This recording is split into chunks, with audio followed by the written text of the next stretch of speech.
So, you know the way we were talking about Beck Allen and Pauline Astier as potential Indiana Fever recruits, and they might be looking to pick up. It turns out that neither of them are going to be going to the Indiana Fever, and in a surprise to nobody or everybody, they are, not one of them, both of them are going to the New York Liberty. What type of salary cap circumvention? I was about to say salary cap circumvention, but they are signing Pauline Astier to a minimum. And the reason why they're able to get Pauline Astier on the minimum is because she is an overseas rookie who is going to sign a 1 year minimum, and then she's going to be a reserve free agent for 1 year, and then she can sign a proper contract. You can bring all these players over on 1 year minimums.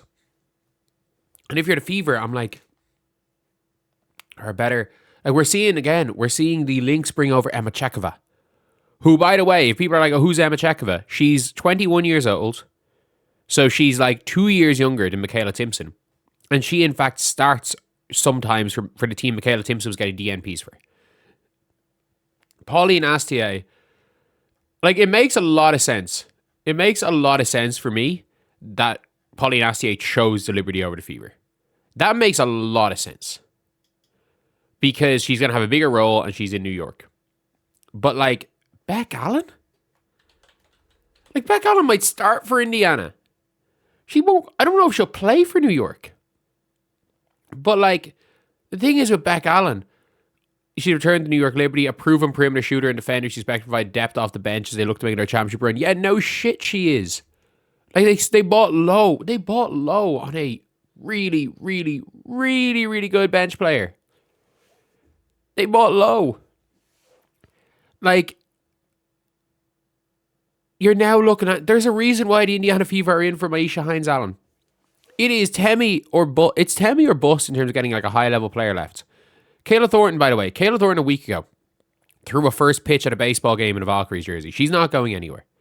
They're just trying to sort out her contract. I don't know what situations with Temi, but I'm like, it's one of these things where I'm looking through and I'm like, there's not much there. And when you look overseas at these players that could play maybe the forward position at a really high level, and you're looking at Valua Yai, she's gone to the Mercury.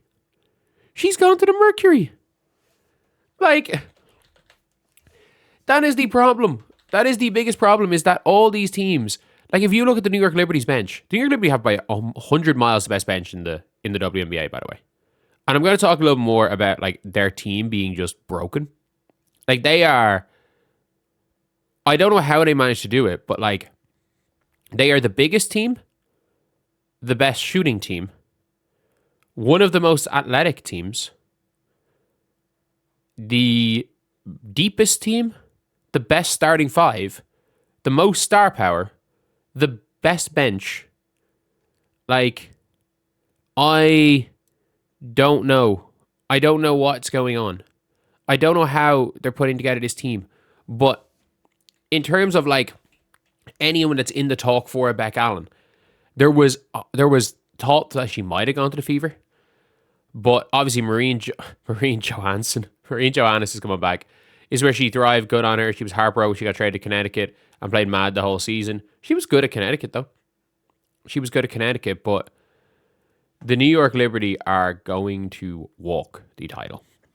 Like, they are going to walk the title.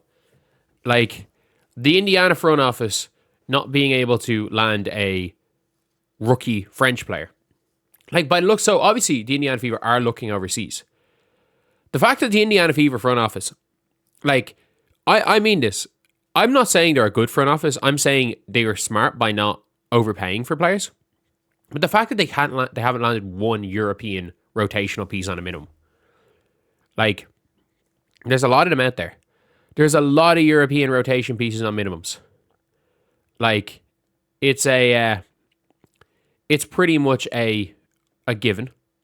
It's pretty much a given that a good team will sign minimum 2 or 3 of them. If you look at who the best teams project to be, other than the Aces, and the Aces don't even have a GM. Every other team Atlanta, draft and stash Borlays. They lost Puok in the draft and stash. Okay, cool. Draft and stash for Isabel Borlays. They've got a really good player coming in on minimum. The New York Liberty they've just signed Beck Allen, but Pauline Astier on a minimum. Maureen Johannes probably on a minimum. Everyone's saying, with Benijah Laney-Hamilton. And like, why would Benijah Laney-Hamilton will just say no to playing in New York for the minimum? She has to retire. Like, if BLH, who by the way is worth probably 850 to $1 million a year, if BLH says no to playing for the minimum this year, she has to retire. Like, the New York Liberty have her reserved rights. They can pay her whatever they want. I think they'll trade her rather than not playing, but she's probably like, you know what? Fuck it up. I'll have to play this one season, then I'll go get my big deal next year. She's effectively like on a rookie deal. But yeah, it's really, really one of these things where I'm like, it's not. Like, the Fever are losing out on everybody.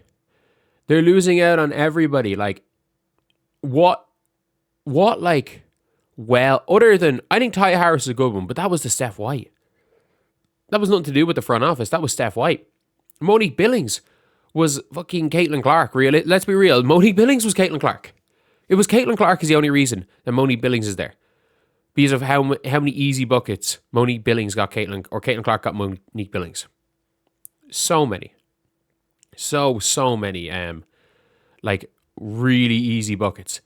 That being said, like, it is a scary one when you're looking, you're like, oh, we want the Fever to sign this person. It's like, oh shit, every single target is signed for the one team.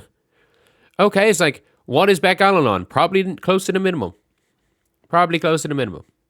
Like, what are New York paying people on the table? People are like, oh, the New York definitely have some sponsorship deals signed ready for these players so that they can make their money back. That is technically that is what I would consider under the table. And look, by the way, the Atlanta Dream. This is what competent organizations do. Holly Winterburn, elite player coming in on a rookie deal, and she's born 2000, so she's 26 this year. Maide Cathorla coming back to the league, probably on a minimum. That's what these competent organizations are doing. The Fever are losing out on everybody. And not only that, we don't even know who's coming in for training camp. Training camp starts in 6 days. The Indiana Fever have 9 players and no training camp players. And all the best European players, are being snapped up by other teams. All the best Australians are being snapped up by other teams. I don't have a clue what the Indiana Fever are going to have left. The biggest positive of Indiana's free agency, and it's why I will give them a B, is that they haven't been dumb. Like, I don't think they've done a good job recruiting, but they haven't been dumb.